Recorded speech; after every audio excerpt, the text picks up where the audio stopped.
আজকের আলোচনা মনি ঋষিদের অমৃত বিখ্যাত বাণী এখানে তুলে ধরা হলো। ভিডিওটি যদি ভালো লাগে তাহলে চ্যানেলটি সাবস্ক্রাইব করবেন এবং লাইক কমেন্ট শেয়ার করে আমাদের পাশে থাকবেন। তাহলে চলুন সম্পূর্ণ ভিডিওটি দেখে আসি।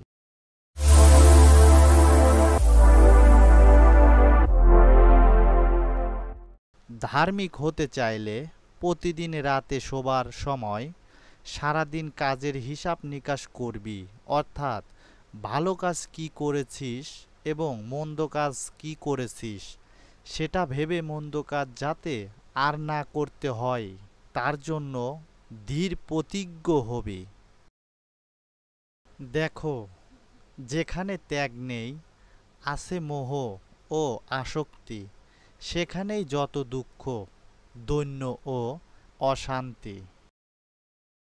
যারা ধর্ম নেই মনে করে সাধুগণকে উপহাস করে আর ধর্মের প্রতি শ্রদ্ধা প্রকাশ করে, তারা নিঃসন্দেহে বিনাশপ্রাপ্ত হয়।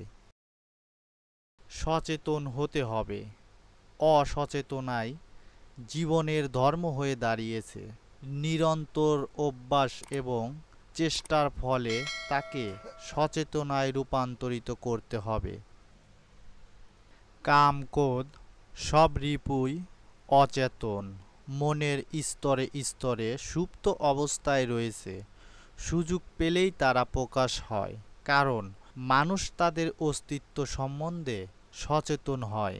অচেতন মন রিপুদের অবাধ ক্রিয়াক্ষেত্র।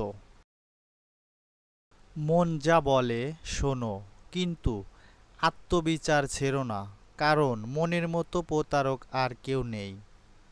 মহাপুরুষদের বাক্য শাস্ত্র বাক্যে শ্রদ্ধাবান না হলে প্রকৃত আত্মবিচার সম্ভব নয়। আত্মবিশ্লেষণের ধারাটিকে সদা জাগ্রত রাখতে না পারলে কামগন্ধহীন শুদ্ধ মনের জগতে প্রবেশ করা যায় না। কাম কলুষিত বিক্ষিপ্ত চিত্তে ধ্যান বা সমাধি সম্ভব নয়। ক্রোধ ভালো, কিন্তু ক্রোধ অন্ধ হওয়া ভালো নয়। গুরু প্রদত্ত মন্ত্রের শ্রদ্ধা শুদ্ধ বিচার করা শিষ্যের কর্ম নয়। গুরু যা বলেছেন বিনা দ্বিধায় তা জপ করে যাওয়াই শিষ্যের কর্তব্য।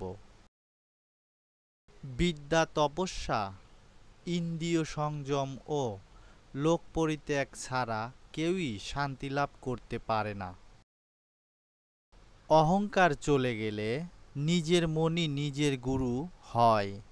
সৎ ও অসৎ বিচার আসে। জ্ঞানের সঙ্গে ভক্তির মণিকাঞ্চন যোগ হলে শ্রদ্ধা হয়। তোদের আশ্রয় শ্রদ্ধা হবে তোদের বান্ধব এবং শ্রদ্ধাই হবে তোদের পাথেয়।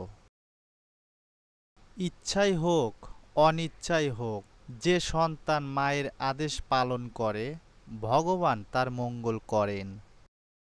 দীন দরিদ্র অসহায় মানুষের হাতে যখন যা দিবি তাই আমি পাব, আমি গ্রহণ করব।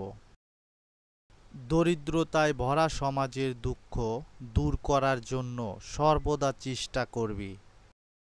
তোরা যদি দীর্ঘ আয়ু হতে চাস, তাহলে তোদের সদাচারী, শ্রদ্ধাশীল, ঈর্ষাহীন, সত্যবাদী, ক্রোধবিহীন ও সরল স্বভাব হতে হবে।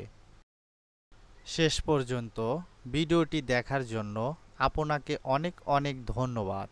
ভিডিওটি যদি ভালো লাগে চ্যানেলটি সাবস্ক্রাইব করতে ভুলবেন না এবং লাইক কমেন্ট শেয়ার করে আমাদের পাশে থাকবেন।